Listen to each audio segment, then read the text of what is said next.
అహ్మదాబాద్ విమాన ప్రమాదంపై కేంద్రం కమిటీ వేసింది. 3 నెలల్లో విచారణ పూర్తి చేసి నివేదిక ఇవ్వాలని కేంద్రం ఆదేశాలు జారీ చేసింది.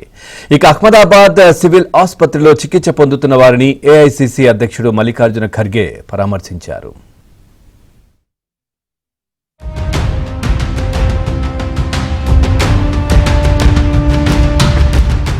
గుజరాత్లోని అహ్మదాబాద్లో ఎయిర్ ఇండియా విమానం ఘోర ప్రమాదానికి గురైన ఘటనలో మృతుల సంఖ్య పెరుగుతోంది. ఈ దుర్ఘటనలో ప్రాణాలు కోల్పోయిన వారి సంఖ్య 274కు చేరినట్లు తాజాగా అధికారులు వెల్లడించారు. వీరిలో 241 మంది విమాన ప్రయాణికులు, సిబ్బంది కాగా నివాస సముదాయంలోని ప్రజలు కొంతమంది మరణించినట్లు తెలిపారు. విమానం కుప్పకూలిన ప్రాంతంలో శిథిలాలు తొలగిస్తున్న సమయంలో విమానం తోక భాగంలో ఓ మృతదేహాన్ని గుర్తించారు. అది విమానంలో విధులు నిర్వర్తించిన ఎయిర్ హోస్టెస్ లో ఒకరి మృతదేహమని అధికారులు తెలిపారు.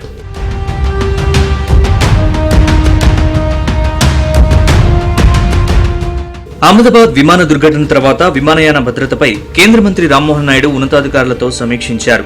ప్రమాదం జరిగిన వెంటనే గుజరాత్ ప్రభుత్వం, పౌర విమానయాన శాఖ సంయుక్తంగా స్పందించినట్లు పేర్కొన్నారు. ప్రమాదంపై విచారణకు తక్షణమే 5 సభ్యుల కమిటీని ఏర్పాటు చేశాం. కమిటీ నివేదిక వచ్చిన తర్వాత బాధ్యులపై చర్యలు తీసుకుంటామన్నారు. అవసరమైతే మరికొంతమంది సభ్యుల్ని బృందంలో చేరుస్తాం. బ్లాక్ బాక్స్ ని విశ్లేషించిన తర్వాత ఏం జరిగిందనేది పూర్తిగా తెలుస్తుందన్నారు. ఈ నెల 16న అత్యున్నత స్థాయి కమిటీ భేటీ అవుతుందని, బోయింగ్ 787ను నిత్యం తనిఖీలు చేయాలని అధికారులకు ఆదేశాలు ఇచ్చినట్లు మంత్రి రామ్మోహన్ నాయుడు వెల్లడించారు. Like I said, taking utmost seriousness of the incident and to further investigate into the incident and to look into all the theories or other information that is going around this incident, we felt it would be much better to have another committee also overlooking into this crash and also the safety. So yesterday I've announced it before only that we are going to form another high level committee before, and immediately we have constituted the committee also yesterday. Ahmedabad civil ఆసుపత్రిలో చికిత్స పొందుతున్న వారిని AICC అధ్యక్షుడు మల్లికార్జున ఖర్గే పరామర్శించారు. క్షతగాత్రుల్ని అడిగి ప్రమాద వివరాలు తెలుసుకున్నారు. విమాన ప్రమాదంలో మరణించిన కుటుంబాలకు ప్రభుత్వం వెంటనే నష్టపరిహారం అందించాలన్నారు. ఇలాంటి ఘటనలు జరిగిన సమయంలో రాజకీయాల కంటే మానవత్వానికి ప్రాధాన్యత ఇవ్వాలని కోరారు. అహ్మదాబాద్ ఘటనను ఎవరూ మర్చిపోలేరంటూ ఖర్గే ఆవేదన వ్యక్తం చేశారు. एयरलाइंस की हो गई, एयर इंडिया की, तो इसमें बहुत से लोग अपना पूरा जिनका बहुत दुखों का बलिदान हुआ है, ऐसे लोगों को मैं अपने तरफ से श्रद्धांजलि अर्पित करता हूँ. और जो लोग इस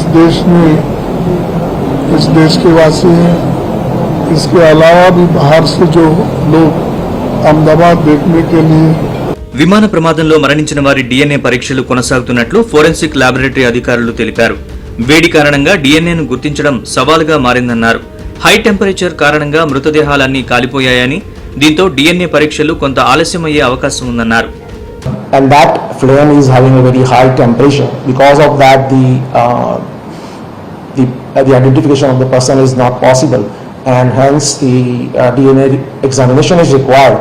And also this high temperature affect the DNA present into the various part of the body. So during the postmortem, it is very essential that the right part of the body has been identified for the collection of the DNA sample. Air India విమాన ప్రమాదంలో మరణించిన గుజరాత్ మాజీ CM Vijay Rupani ప్రయాణానికి సంబంధించి మరో విషయం వెలుగులోకి వచ్చింది. లండన్లో ఉన్న తన భార్య, కుమార్తెను కలిసేందుకు వెళ్తున్న రూపాణి అంతకుముందు 2 సార్లు వెళ్లేందుకు సిద్ధమై టికెట్ రద్దు చేసుకున్నట్లు సమాచారం. చివరకు 3వసారి బయలుదేరినప్పటికీ గమ్యాన్ని చేరకముందే విమాన ప్రమాదంలో ఆయన ప్రాణాలు కోల్పోయారు. ఆయన లక్కీ నెంబర్గా భావించే 1206 సంఖ్య కలిగిన తేదీనే ఆయనకు చివరి రోజైంది.